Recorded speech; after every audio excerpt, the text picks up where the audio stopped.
My son-in-law, David Coates. Hello, everyone.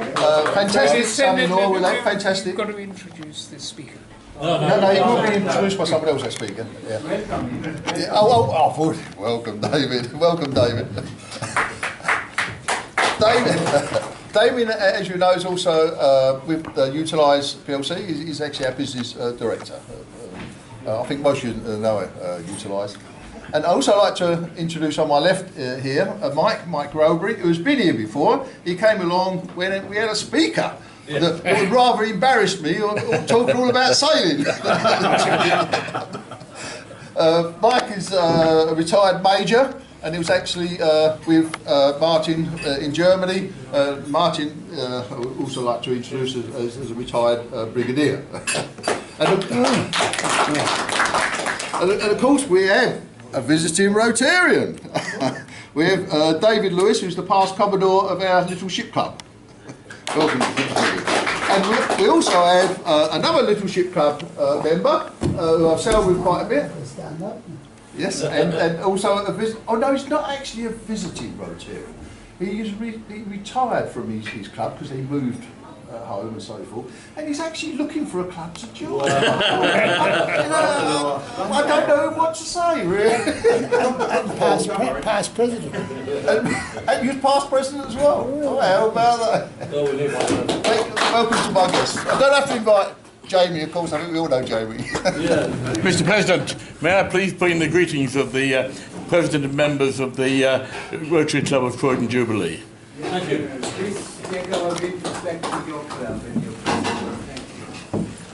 I think we are very privileged today to have David Balston talking to us about his experience and his current work in the chamber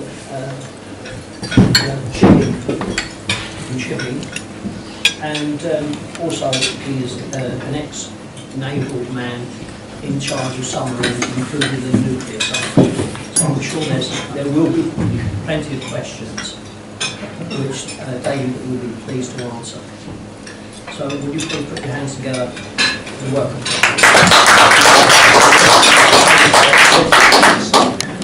It's a huge pleasure to be here. I'm very delighted to be here. I've been extremely well looked after, so thank you very much indeed. I have something else I do is I'm ambassador for Trinity House, which is the organisation which runs all the lighthouses and buoys around the country. So I go around and give quite a lot of talk to Rotary clubs on the work of Trinity House, and so I'm used to going to Rotarian meetings.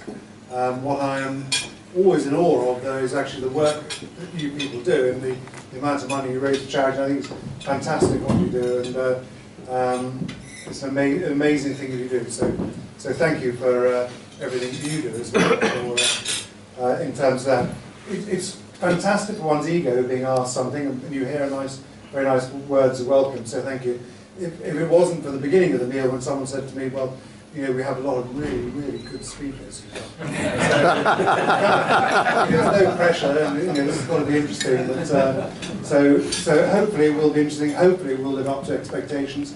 I guess I'll talk for about about 25 minutes, something like that, on the work of the UK Chamber, which is my current full-time job. But I'm very, very happy to talk if you wish to ask questions at the end on either the time I spent in the Navy as a submariner, commanding 3 submarines, including latterly was a Trident submarine, or also in my penultimate job in the Navy, where I was Tony Blair's advisor on nuclear weapons. I was a manager of Cobra. So I'm very happy to talk about how Cobra works, which is the most amazing organisation, which really does touch all our lives in the sense that it keeps us safe, but it does a lot more than just that. And in any time there is any sort of crisis, so when, I don't know if your memory goes back that far, but when the lorry drivers, the tanker drivers all went out on strike, there was the fuel crisis, or Cobra met for that. It meets, Cobra, certainly when I was there, it met almost every week, so it wasn't just the big things. And it keeps us safe, and it keeps us running as a country, and it's an example of excellence of management to the rest of the world. Anyway, that I'm very happy to take questions on later, but I've been asked specifically to come and talk about the Chamber of Shipping, which is where I work now and have done since the day I left the Navy about 7.5 years ago. I'm now Director of Policy there, so basically sort of number 2 at the Chamber. We're quite a small team, about 24 of us, totally diverse. We're exactly 12 girls, 12 men, and I have to say it's a fantastic formula. So any of the sort of tensions you read about in other industries doesn't seem to happen with us, because we have a completely diverse spread from age, from young to the other end of the scale, so people like myself at the other end of the scale, but also very diverse in terms of gender. And it's a really, really good mix, a very happy team, and a very, very professional team. So what I will just cover very briefly, and I will skim over a lot of this, and I'll just try and pick out the interesting bits, is a bit about how we work, our mission, what we do day to day, a little bit about where UK commercial shipping is today, the importance of UK commercial shipping for us as a country, but particularly in light of where we're heading towards politically at the moment, and then end up a little bit on maritime security, piracy, and our relationship with the Ministry of Defence. So basically our mission is to support, we're there to support our shipping members. We are, in effect, the easiest way to explain what we are and what we do is we're like the CBI for shipping. So we're the go-to organisation for any shipping company. But that's shipping in a broader sense, and I'll explain a bit more about that. But we're there really to provide value to our membership. We have about 180 odd members. They're not all ship owners, predominantly they are, and all the sort of people you might expect are members. But we also have law companies, classification societies, insurance companies. Anyone really to do maritime are members of ours, because our job, we're essentially, if you like, lobbyists. We want to ensure that any regulation coming into affect shipping, whether it be international or national regulation, does not disadvantage the shipping industry as a whole, and our membership more specifically. And we are unusual. I mean, every country has its own national shipping association. We're not unusual. We're only unusual in the sense that we, the UK, we are so diverse. We have every single sector of shipping you can imagine within our membership, including, well, we have one, it's not on the list there, but we do have one super yacht company in membership. We don't have really the small boats, we don't have fishing vessels, but all the other commercial stuff we certainly support, and we also have rigs as well. So we run an organisation called the British Rig Owners Association, which is part of our association as well. And our audiences, and this is a huge part of our work, is lobbying. And if you're going to influence, obviously, the future of regulation, the way it's set up, the way it's run, the way it's going to be formulated, then obviously the government and ministers are hugely important. So the last really big reshuffle, I know there have been a few minor ones since, but the last really big one was in David Cameron's day. And you think, well, okay, Chamber shipping, so who's your main minister with whom you deal with? Okay, the shipping minister, well, of course it is. But anyway, that night of David Cameron's big reshuffle, we lost 16 ministers with whom we had a really good relationship and worked strongly with. I think we work almost with every government department you might imagine, with the exception of the Department for International Development, DFID, which actually, given all that's going on at the moment in the press, I'm quite glad not to be able to do it. But anyway, no, but we do, because obviously, Ministry of Defence, because we're worried about piracy and security and the strength of the Navy and everything else. Home Office, because of visas for some of our members who have people who are not British citizens but work in this country. So, you know, actually, one has to say the Prime Minister in her previous role as Home Secretary was most unhelpful on that particular issue. So some of our big members, say from Taiwan, would come here, and they had to keep on changing the senior management for 3 years because just refused to allow them to stay longer than that. Foreign and Commonwealth Office, obviously, because of the essentials of working with all the other countries. And I'll come on to the piracy issue off the coast of Nigeria and other areas of the world. So, but yeah, so almost every ministry you might care to mention, we have a need to be able to talk to them, to be able to influence. and therefore members of Parliament, members of the Scottish Parliament as well. 1/3 of our members come from Scotland, so we have a very, very good relationship with Scottish MPs. The one I really am most impressed with is actually their shipping minister, Hamza Yousaf, who's obviously, well not obviously, but he is SNP, but we have a Scottish lunch every year, and it's really unkind, I don't know, it just is an accident of the diary, but our Scottish lunch always falls in the middle of Ramadan. He always turns up to talk to us, and he has to sit there and watch us all eating and drinking and making merry, and he sits there with, I don't think he's even got a glass of water, he just sits there, but he's very, very good, and he always turns up. A lot of international organisations, but most shipping regulation is done through a body called, the United Nations body called the IMO, the International Maritime Organisation, based in London. And obviously we work with the unions as well in terms of employment issues, etc. General public, hugely important because we want to remind people we are a maritime nation, the importance of it. And my own personal view is a sort of split view about whether we've become maritime blind, sea blind, for such a great maritime nation. I think if we have done, I would say it's ever since we got rid of the press gang, because when we had the press gang, people remembered we were a maritime nation because you could always sitting in a pub and got dragged off to sea. And now that's stopped, people sort of kind of forget we are a maritime nation. But the media is hugely important. And I think when I joined the Chamber 8 years ago, if we were, obviously we're in the trade press a lot, if we got into the mainstream media more than 2 or 3 times a year, we're doing jolly, jolly well. Now we appear regularly on everything from the Today programmes, the Times, the Telegraph, Daily Mail, whatever, almost daily. And so, for instance, and it just shows the power, whether you like it or not, and I guess many of you won't like it, and I probably share your view on this, but the importance of social media. Boris Johnson was a couple of weeks ago, spoke about building a bridge across to France. I think it was a great idea. And our head of communications just put a tweet out saying, well, you know, building a bridge across the busiest sea lane in the whole of the world might cause just 1 or 2 problems, you might think. And the tweet went viral. We appeared in every single newspaper we had. We're being interviewed on Radio 4 the next morning, etc., etc. And that's really, really important for our members. They need to feel, they need to know that the visibility, the profile of shipping has been kept high, and the issue has been kept alive. And it might sound trivial, those are tweeting, but it does actually achieve all that. I guess that warning may go out, I don't know. We work at 3 levels. One nationally, because the IMO, as I mentioned, produces most of the shipping regulation. But then each country has to transpose that international regulation to national regulation. And the UK has an appalling record of always gold-plating any international regulation. So they take a regulation and they will just enhance it and increase it.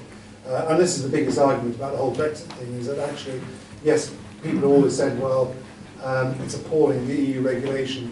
But it actually isn't so much actually the EU regulation, it's the UK interpretation of the EU regulation, which has made it so unpalatable for people. And that is absolutely reflected in the shipping industry as well. So we have to work nationally to make sure that try to make sure, I'd say, that the UK brings in the regulation in a sensible way. Regionally, so we do a massive amount of work in the EU as well. Whether that'll change in 2 years' time, I'm not sure, but I'm absolutely certain most of the maritime regulation, EU maritime regulation, will remain in place. And we're members of the European Shipowners Association, EXA. And worldwide, we are members of the International Chamber of Shipping. So though we don't have a voice at the IMO, ICS does. So if on these occasions, which are actually fairly infrequent, when we can't persuade the UK government sitting behind the UK flag in the IMO to push our calls, then we'll go to ICS and they'll do it for us. So we obviously horizon scan, we see what's coming up for the future. So what's coming up for the future? Well, it could be autonomous vessels. There's an awful lot about autonomous vessels, ships without any crew at all going around the world. It is going to come at some stage or another, but it may start off with just harbour tugs doing it, but it is coming, definitely, so we need to be aware, we need to prepare, we need to think about it, but also a lot of the environmental debate as well about, say, carbon and what the world is doing in terms of emissions and carbon and NOx and all the rest of it. So what should shipping be? So that's sort of horizon scanning. We have a membership of 180 people, 180 companies rather, and we need to get their buy-in in whatever we do because we're only there to support them. So we can't go down the road saying X, Y, Z if they believe A, B, C. So we need to understand exactly what it is they want. But actually part of that's persuasion as well. So we feel morally obliged sometimes to think, well, actually, do you know what shipping's doing is not very good and we need to be doing this. So shipping you need to change. And particularly this is on environmental issues. So we have really shifted UK position on UK shipping industry's position on environment, such that we are now one of the world leaders in trying to push the environmental agenda. So everything you're reading about in the papers now about sort of say plastic, stopping illegal importation of animal products, we were beating the drum on that way before any of those issues appeared in the papers, and maybe that's why they haven't appeared in the papers.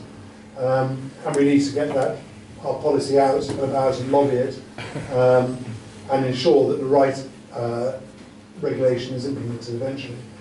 I won't go through this, but it's a policy structure. We basically have a team of real experts to cover all those things, everything from taxation to employment issues to legal stuff and beyond. So, and a number of sector panels as well. So we cover everything. Shipping is hugely important in this country. We are probably the 5th largest industry. We employ directly over 200,000 people in this country. I know you always hear in the press about, well, you know, surely all the ships are full of Filipinos, and indeed they are. And indeed the number of UK seafarers have dropped to about 1/10 of what it was 100 years ago. But nonetheless, we still employ about 250,000 people directly and over 500,000 people indirectly. So all the people in supporting jobs to the industry. But there are about 250,000 people in London alone who are employed by shipping. So it's a major, major, major employer and therefore a revenue earner. And something that was done a few years ago, the UK shipping industry was in major, major decline around about until the turn of the last century, well, of this century, of our present century. And then John Prescott, ex-steward, maritime steward, he was then Deputy Prime Minister, and he brought in something called Tonnage Tax, which is a very advantageous tax regime for shipping. But there's a buyback to that as well. But anyway, I'm sure I'll mention in a moment, but that really turned around shipping, because at that time, I think the UK flag had about maybe 5 million tonnes. It's now back up to about treble that, or almost 20 million, with an objective to about 30 million in about 5 or 10 years' time. The buyback is that shipping companies getting this advantageous tax regime have to train cadets, and that's what that smart scheme is they mentioned there. And that has actually blossomed, so we've got nearly 2,000 cadets in training, which is a huge increase in what it was. So you do need to have whatever one's views are about the Amazons and the coffee shops in this country, and whether they should or shouldn't be penalised in tax terms, unless you do offer favourable tax regimes, other countries will, and you'll lose the business. So you need to be pragmatic about it, and overall, we've done all the maths, and had the country continued with insisting that shipping carried on paying a full rate of corporation tax, the Treasury would be an awful lot poorer now in terms of revenue from the shipping industry than they now get. So it's very interesting, and brought in, as said, by Blair's government, which is not perhaps what you would intuitively think. And there, I won't go through each line, but suffice to say, you can see the amount of money coming into the Treasury from gross value added and the number of jobs, etc. I've kind of covered all that, so I'll skip over. So the big issues, without going on about any of them at any great length, obviously Brexit. I say obviously Brexit because perhaps it isn't obviously Brexit, because there are only probably about one sector of our industry is at all worried about Brexit, and other ferry companies. Because since we joined the customs union in 1982, our ports, dealing with all the through flow of freight, particularly freight, not just passengers but freight. So Dover, Holyhead in particular, but other ports as well. They've expanded vastly the amount of freight that goes through. Holyhead has expanded by 600%, Dover by about 200%, etc., etc. But as a port, they have not grown one single square yard. They're no bigger than they ever were. So if you impose any form of sort of customs delay such that the lorry can't just drive in, go straight up the ferry, then you will, at Dover, you'll have queues way back, halfway up the M2. And that will become a, I mean, if you've ever seen photographs of what the border is between sort of Turkey and going into eastern part of the EU, the queue goes back for something like 30 miles.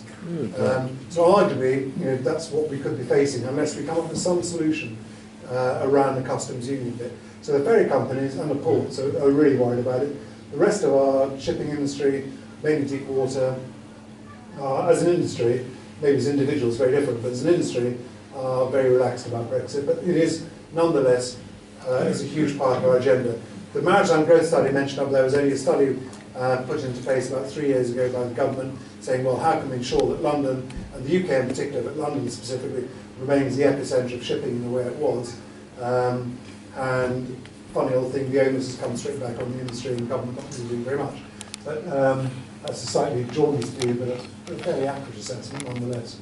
And it's a very interesting question as to why we as an island nation in the first place became such a powerful maritime nation, far eclipsing anything else around the world, because there were other empires, there were other colonial states, there were other islands in a very similar position to ourselves.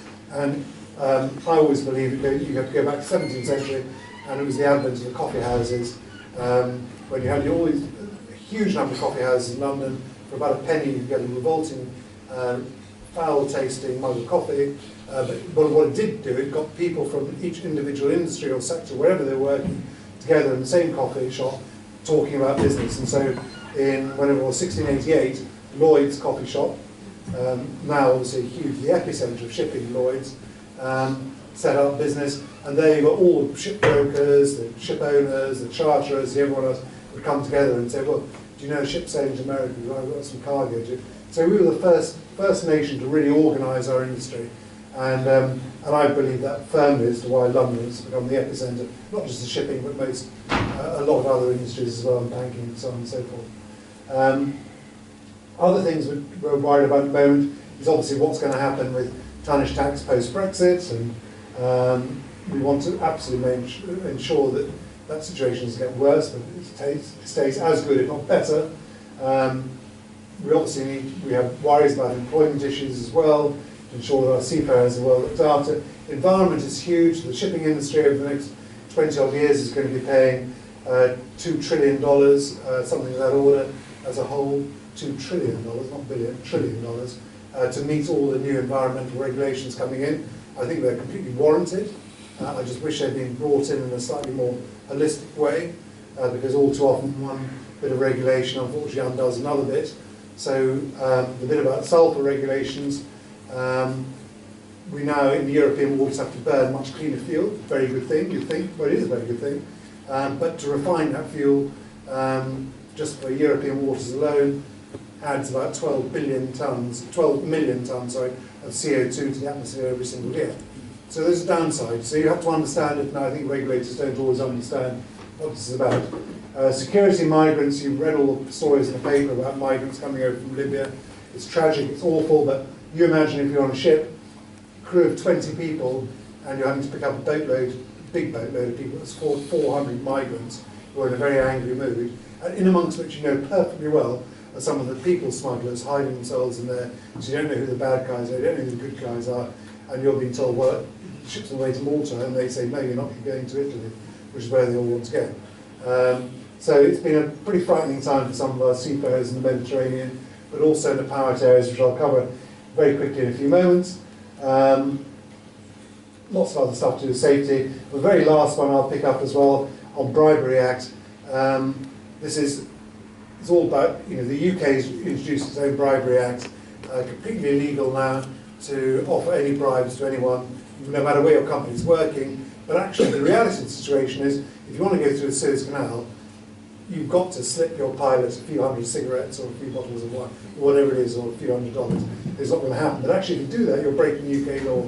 So we're in a very difficult position, and we're trying to broker some understanding with pragmatism out of the government over that. And this is all about sort of media and media. So we work within the specialist media, the trade media, but also in the broader media as well. Okay, defence and security. So for the last 2 or 3 minutes, I'm just going to spin through just a couple of key issues. On maritime security, our companies work with the FCO and the MOD predominantly, but also the Department of Transport. The Department of Transport it is who sets the various security levels within our ports. When you go on a ferry, it'll be they who say, well, what the level of security is on board that ferry, and demand that. We also work with the EU. They have a naval force headquarters in Northwood at the moment, Northwood, UK, but they've said absolutely definitively when Brexit happens, that'll be moved, irrespective of any harm to the operation, but it will be moved. Clearly with NATO as well, and European Commission and so on. But interestingly enough, we do a lot of this through a committee called the Shipping Defence Advisory Committee, SDAC. This was set up in 1937. One of its earliest chairmen was Winston Churchill before the war. So a hugely important body put into place in order to ensure the continuance of maritime trade in the event of war, and it was minimum disruption. And the then First Sea Lord, at the first meeting, thought fairly understandably but fairly pompously, he'd give a big address and just remind everyone how important this was. And I've got the minutes of the meeting, and it's very amusing. Well, it's sad, but also amusing to read. He goes through the various threats. He said, well, first of all, facing shipping, there is the aeroplane threat. Then there's the mine threat. And then there's battleship. He thought the battleship threat was particularly big. And then he got to the submarine threat. And he said, well, then there's the submarine threat. He said, but actually, you don't need to worry about that because we've got technology, we've got them linked, and you won't have any problems with submarines during any eventual war. We have a book of remembrance in our Chamber of Shipping, literally that thick, which is full of names from beginning to end of all the people who died in the Battle of the Atlantic, sunk by U-boats. So be very careful what you ever predict, without being very certain of what you're saying. But anyway, that body still exists to this day, and the importance of that body goes up and down. So it was really important during the Falklands War, when we took up from trade about 51 ships. And it's been important now as in the various piracy areas of the world. And down the bottom it mentions that place Bab al-Mandeb, really important. You would have probably unknowingly read about it in the media, but on the way to after you come out of the Suez Canal, on the way around the Gulf, you go through these really narrows, Yemen to one side. Well, the Yemen rebels, the Houthi rebels, are targeting, predominantly it has to be said, UAE or Saudi, the sort of coalition, the Arab coalition forces are against them. But there's a huge threat of collateral damage from some of those attacks on those vessels. And if they decided one day they're going to shut down, which would be entirely possible, shut down that narrow stretch of water, then that would have a profound impact on sea trade. It would certainly force all shipping to go around South Africa.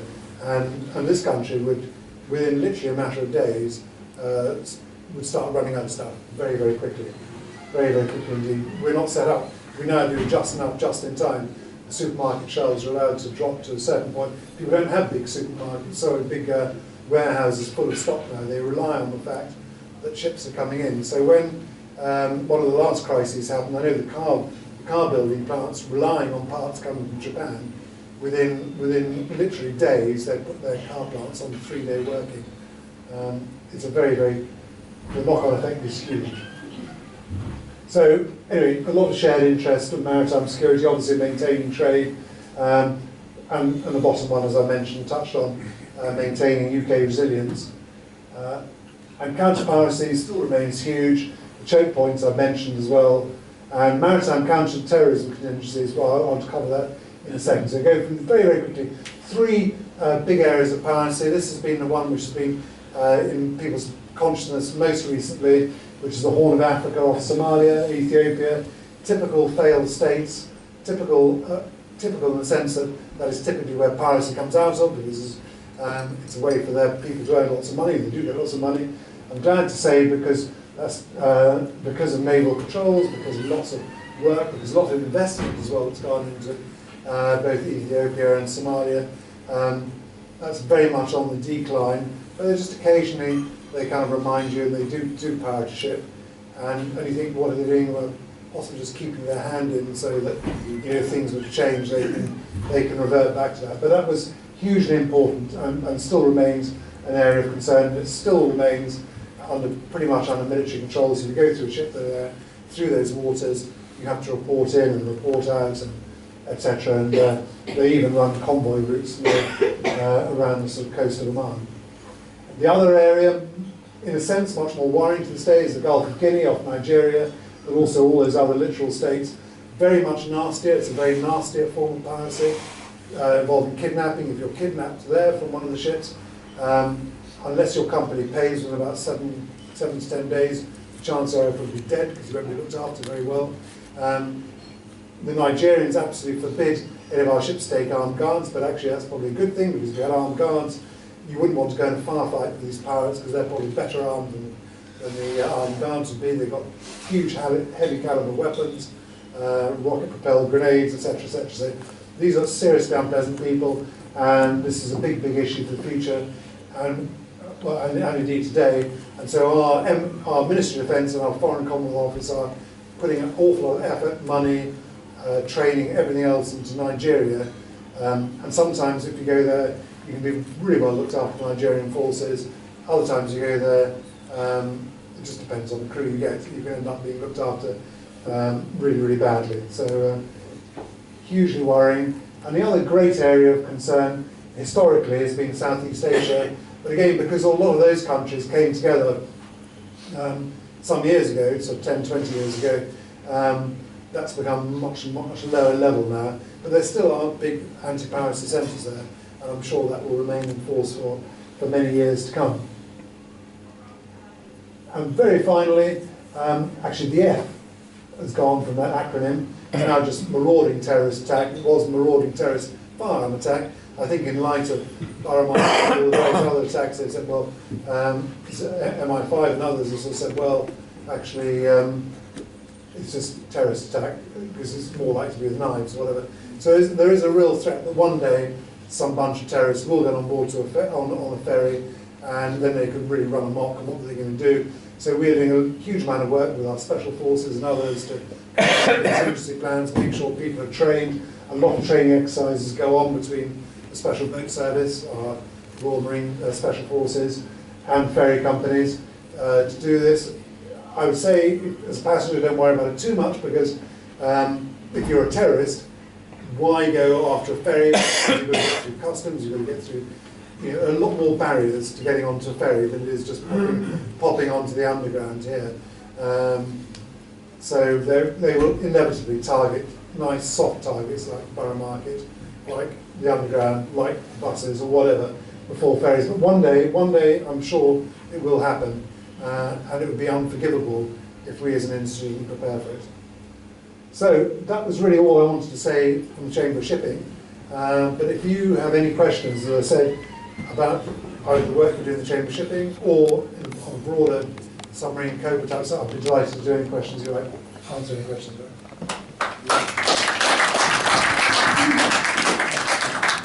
Right. Questions, please. Jerry? You mentioned Filipino crews. I've been on a cruise ship, and there are about 2,000 crew, only 2 English people out of 2,000. In America, cruise ships have to have 50% of American crew. Do we implement the same thing here? I very much doubt it, and our members would not wish it. Of course, the unions, RMT and particularly, would love to see it happen. And I do understand their reason, but actually, an awful lot of false hype goes on about the crew. So, about the crew on the cruise ships. Yes, they are paid dramatically less than their UK counterparts. I too was on a cruise a little while ago when I was still serving in the Navy. They sent me on a cruise, and I got to know one of the stewards on board the vessel very, very well. It became really quite a good friend. He was a Filipino.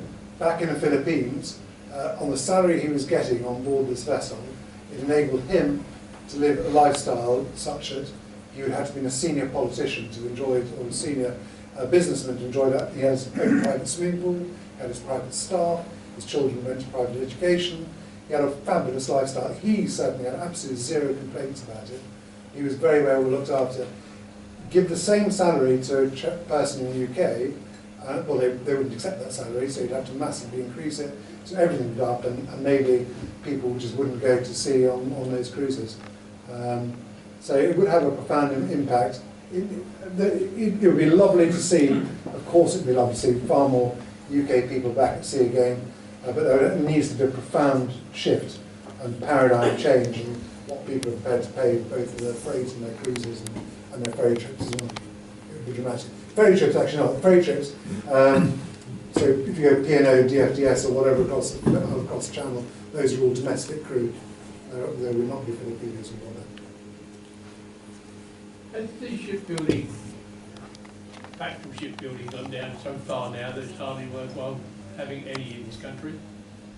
Well, it's interesting because you will have read, not too recent, no, fairly recently rather, David Attenborough, the research ship for going down Southwold. Well, that is being built in Birkenhead, and that was a completely open competition, totally open, and they won it against lots of foreign competitors. And without a doubt, it would have been built abroad had someone abroad come up with a better deal. So it is possible, and I don't think it's gone below an irreducible minimum. It's clearly going to be a big mountain to climb, but in a sense we're quite well placed. The pound's not doing very well, so that actually helps as well. So I think a lot of shipyards are now seeing a slight resurgence because of the weak pound and because of other things. But yeah, I mean we've obviously lost a lot of skilled people over the years, but it's possible to get it back. I'm sure it is. I'm sure we will see more shipbuilding happening here.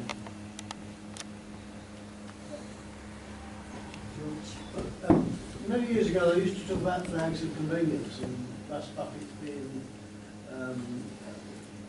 flags of Greek flag and that sort of thing. Does that still go on very much? Or? Well, it doesn't go on in the sense that the term flags of convenience is considered to be an insult. It's a pejorative term, so it's not used anymore. They're what is called open registered, so you can they will take any foreign vessel. You can, so if you're a UK ship, you could flag to Liberia, to the Marshall Islands, the Cook Islands. But the reason it's a pejorative term because you're absolutely right. Years and years and years ago, they were flags of convenience, and they had very, very poor standards. These days, those flag states are not quite every bit, almost as demanding as say the UK. So there's a grading of all flag states, whitelist, which the UK is up there, but actually most of the open registers, flags of convenience, are also whitelisted. So they have a really, really good record. So therefore, if you are flagged into one of those flag states and you're on the whitelist, you are unlikely to be inspected when you visit a foreign port. And then you have grey and blacklist. If you're on a blacklist, you'll probably get inspected every single port you go to. But no, so the flags of convenience are generally pretty good flags. It's not true to say. Brexit presumably might mean that we're buying less from Europe and more from the rest of the world. Is that an opportunity for the Navy, merchant Navy? Oh, potentially, yes. No, of course it would be, yeah. But we are, the biggest customer for the UK, both ways, is Europe still. I don't think that's likely to change quickly, anyway, certainly. So that short sea shipping trade will remain. Where it might not remain, interestingly, we are the bridge from Ireland, and that's why Holyhead has expanded 600%, because all their European trade comes through the UK, comes across in lorries, or Holyhead drives across the UK, and then hops on either the tunnel or the ferry at Dover. Well, that may well change depending on whatever relationship we have in future, so that they may well create routes that don't exist now between Ireland and the south. But with the rest of the world, I mean, obviously, if we got a much stronger trading deal with China or whatever, yes, potentially. But where it might increase dramatically is because if the UK decided to go down this route, but some of the environmental regulation, you might say, well, so for instance, if shipping was to be included in what's called a European Emissions Trading Scheme, ETS, you then had to pay into this ETS scheme from the point of departure, the first port of Europe, first European port of arrival. So if you go from China all the way to, say, to Rotterdam, that's an awful lot of miles you'll be paying carbon tax for. If UK is out of the EU, they can come to UK, and then they'd only pay a little bit from the UK to Rotterdam. So it may present an opportunity for that. I think Europe would scream foul and would fight back hard against it. And it would well be that there are very strong environmental reasons not to do that as well, but potentially yes. Yeah. Did you want to ask a question? Did you raise your hand? No. Coming back on to the training, you mentioned the apprentices.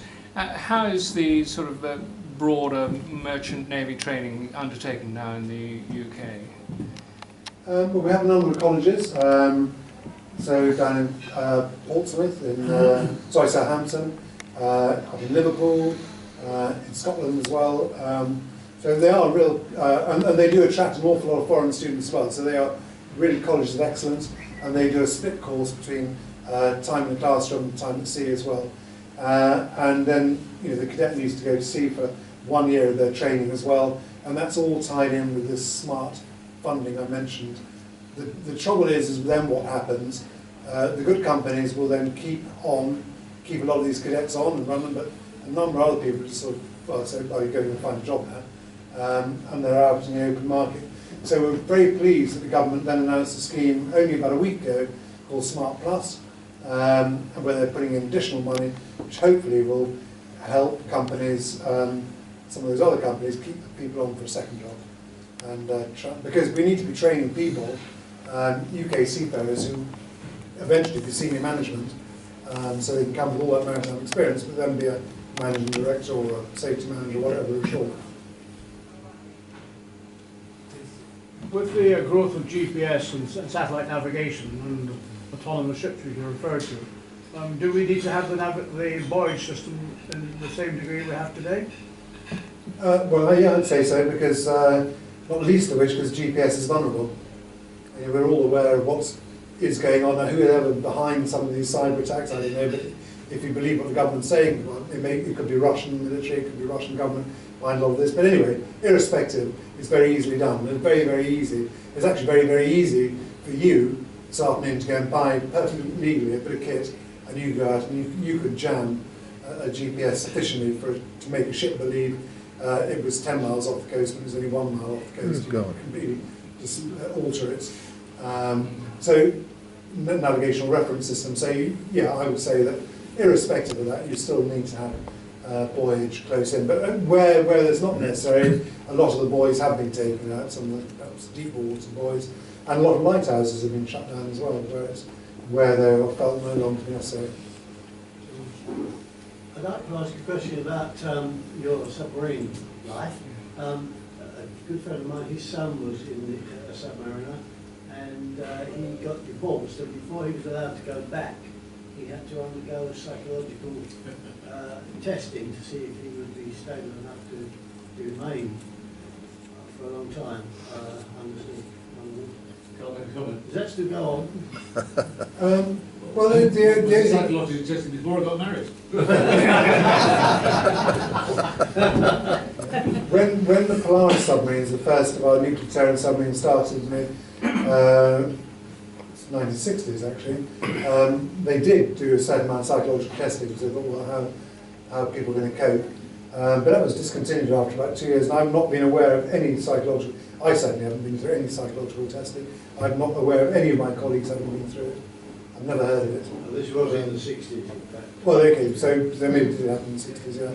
But it hasn't happened for years, and there are much more worrying things to think about. And I know that people sort of say, well, claustrophobia and everything else. My mother was hugely claustrophobic and hated ladders, but I persuaded her to come to sea with me when I was commanding a diesel submarine, and she loved it. Even when we went underwater, she adored it. Had a wonderful day, died in the submarine. And so in whatever it was, 30-something years serving the submarines, I only ever came across one person who lost it because of claustrophobia, it was a big attack. And we actually felt rather jealous because we were Still, we were in the middle of a particularly dull and boring patrol during the Cold War, and we had another 3 or 4 weeks before we had to get alongside. And he was strapped in his bunk, being given intravenous injections of Valium or something. So he was on a high for 4 weeks, and we went out to do all the work. Well, okay, you didn't go back to seeing submarines again, but at least for a short time we were jealous of him. Yes, it sort of comes on the back of sort of the GPS, and clearly we've got Galileo now that sort of taking over from the GPS. It was just questioning where you use your security and if you're engaged in the policies with space programs that are taking place within the EU, etc. Yeah, The so... security. No, sure. So you're right, you mentioned Galileo. The UK is bought into that very heavily. But notwithstanding that, I would say the commercial maritime systems are still extremely vulnerable. And there's no easy way around it, there's no easy answer. Even the very secure systems. So I mean, Maersk, for instance, as part of the, I can't remember the name of the bug now, but anyway, it was just a few months ago. It was primarily against the Ukrainian government, but it did affect a large number of other companies and governments. Maersk was one of them. It cost Maersk 400 million to sort this out. They changed overnight, they just said every single laptop Maersk owned was changed. 50,000 laptops. They put an order in for 50,000 new laptops. They lost a huge amount of commercial business, so the commercial damage is absolutely huge. So, and Maersk is one of the most forward-leaning in terms of security. So if it happens to them, it's very, very worrying. It can happen to anyone and everyone. Yes, thank you, President. Some of my fellow Rotarians may not be aware that I actually went on a submarine. Fortunately, it was in dry dock. And actually, I think George was going to organise some event. We were going to go around Chatham Dockyard, because that's where we went on the submarine. And when we was having the tour on that submarine, although I'm tall, I still found that as long as I didn't bump my head, I could get around. And I was told that the previous command, when it was in the Second World War, was 7'7". Wow. That's a bit tall, 7'7", isn't it? I don't know when I last seen 7'7", but that's what they told us on the submarine. But it was one. My question is really that on that submarine. I hope they've changed today, because they told us that there weren't no washing machines. And the men, they wore the same clothes for weeks and months on end. I assume that's changed now, is it? To a point. I'm relatively tall. I'm not that tall, I'm relatively tall. But I can tell you, when you've bumped your head on the same valve for about the 15th time, you very quickly learn where to duck, even in pitch black, because it hurts. But I had a second in command on my Trident submarine who was about a foot taller than me. And there is a knock-on effect of that, in the sense that to this day I still have, just occasionally, probably only every sort of 3, 4, 5 months, I have sort of top-end back problems, neck problems, and it's just too much done. And so that's a direct result of that. But in terms of washing, well, it's okay. So on the diesel submarine we had 0 washing machines, no washing. We don't have diesel submarine anymore, sadly. They went in the 90s. On the nuclear submarines, we get normally pay a couple of stokers, so engineers like have to run the washing machine, but it's called I'm rightly so, it's called a dirt distribution centre. It doesn't too much washing. Your clothes come out grey. So I was an officer would wear a white shirt. At the end of the patrol, it'd be a pretty grey shirt. But I suppose it smelt it again, so that's okay. But water is a big thing. So by making all this water, you're having to run lots of machinery. Well, whatever type of submarine you're on, the whole point of submarine is to be really, really quiet. So you try and minimise running machinery if you don't have to run it. So we always had a degree of water rationing on board. So showers. So we were very rude about people who have long showers. They were called Hollywood showers. So if you went and stood and just switched on the shower and stayed there and just did everything else and just left the shower running, that was called a Hollywood. And you'd probably be banned from having a shower for a long period of time. The plan was, you got under a shower, you switch your shower on for about 10 seconds just to get wet, switch it off, and then put all your soap on, and when you're fully soaked up, you then switch it on for about another 10-15 seconds to wash everything on, and that's the end of it. So again, but the same pressure was on washing as well, so you couldn't always guarantee to wash, but it was okay. You have a It's not view, the same, so- as a follow-on to that, you have a view about ladies on submarines? Yes, but not as strong as my wife has. So we were at a dinner with the port. Actually, I think it was when I was commanding my Trident submarine. We went out for dinner with the port admiral, and there was a very senior civil servant lady. I thank goodness she didn't remember me, because I actually ended up working for her when I worked in the cabinet office, and she clearly didn't remember the dinner. Thank goodness, because she was laid into by my wife. Because she turned to my wife and said, "Well, you'd be really pleased to know that I pushed through, and we've now got an agreement. We're going to have ridden at sea in submarines." And my wife just exploded and said, "This is the worst possible thing you could possibly do." And reason being is because, crew 156 men, all close together, away for 10 weeks, zero communications. You're never going to be 50-50, well, at least not for, it would take a long time to get to 50-50, and you're going to chuck in 3 or 4 women into that mix. Oh, that's going to be a wonderful mix. And so I'm really glad that happened after I'd left, personally. And we can see the exact what happened. I don't blame the girls at all for this, but we've seen in the press, but in October last year, the captain, I think, was vigilant, and his second in command, both having affairs with officers on board. I mean, their behaviour was absolutely disgraceful. I'm told the captain has resigned. He's about to be court-martialed, so I hope both he and the second in command are both kicked out of the Navy because they deserved to. They behaved disgracefully.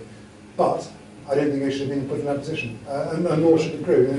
It's a real tinderbox, and it's not a professional judgment, because if you could somehow magic a crew, entirely female crew, and see, I have no doubt that submarine would be every bit as good, if not better, than the male one.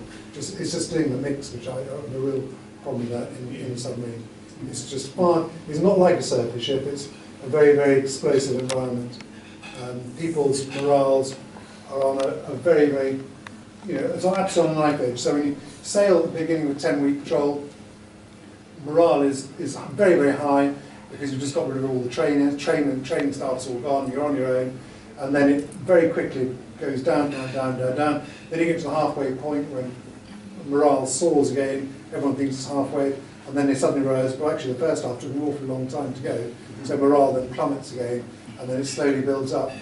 And the last 2 days of patrol, I think my first patrol in a Trident submarine as captain, I suddenly realised, and most of my day was spent going around trying to cheer people up and talk to people and be nice to people. And the last 2 days, people weren't talking to me at all, they were just avoiding me. And I suddenly realised, because they knew that if any bad news had come in about their family, their wife had been killed or whatever, the only person on board who would know would be me, because I'd got a private signal. And they knew that I would only tell them the last day of the patrol. So they avoided me. And so I had to get on to the main broadcast system and say, Captain speaking, please can people talk to me, because I promise you I've got no bad news for anyone. And then I put it down and I thought, well, actually, if there's bad news for me, that would go to the second in command. So I went people straight to him and I said, have you got bad news for me? So you really do worry about it, and understandably so, because there was a tragic case when I first joined. Our weapons officer gone to sea, and the day after we sailed for a 10-week patrol, 12, I think in those days, about 12-week patrol, his wife came home from a party, went upstairs, disturbed a burglar, she was raped very badly, and he was only told about it 12 weeks later. And it was an appalling situation both for him and for his wife. It was just dreadful. So these things have happened. So you can really understand why we're the only part of the Navy which has zero communications like that. So you can really, because yes, there's one-way communications. Everyone, your wife, one nominated person is allowed to send 40-word message every week. But if, for instance, your wife's been killed, you won't know that, because someone else will write the message as if it's from your wife. So you will continue to get uninterrupted messages. And so you'll never know for certain until the day you get back alongside. So why chuck something else into the equation to destabilise that even more? There you go. That's personal belief. But, right. Can I ask Pauline to propose a vote of thanks? You'd like me to thank you? Thank you. Thanks for speaking. Oh, wonderful. I wasn't expecting that. Honour. Yes, that's been very interesting for me, that's for sure. And I know that my guests in the shipping industry as well would have found what you had to say very interesting. I hope that a little bit of convincing has been done there also with going to visit the submarine, which George is going to hopefully work for us. Thank you for coming along and carry on doing the good work. I'd like to ask our fellow Rotarians and guests to show their appreciation in the usual way.